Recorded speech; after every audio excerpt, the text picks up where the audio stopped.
take a closer look at the DiamondHand Racing Series' own purpose-built track, Corsa Luna. Carved into the moon's Mons Hadley, Corsa Luna starts near the summit of this majestic lunar mountain. Hit it! 5, 4, 3, 2, 1. It's lights out. The racing space apes accelerate down the short. Okay, sorry. Diminutive?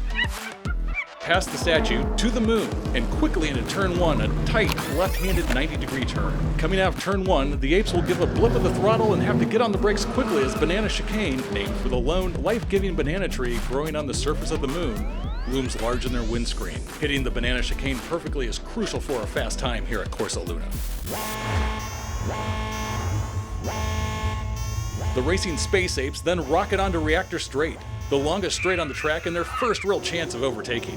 Across the bridge they go into the 180-degree, aptly named Crater Corner, and then a short, diminutive, downhill into the most sacred place on the moon, the Infinity Pool.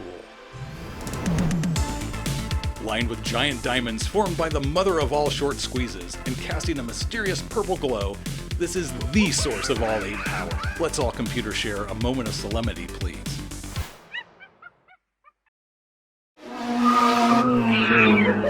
Okay, around the Infinity Pool they go, and into Crayon Canyon.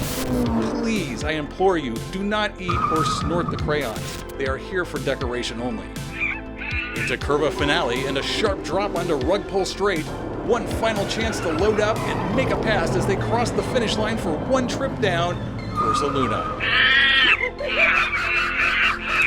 Be sure to hit that like and smash the subscribe, and we'll see you next time here at DRS, the DiamondHand Racing Series.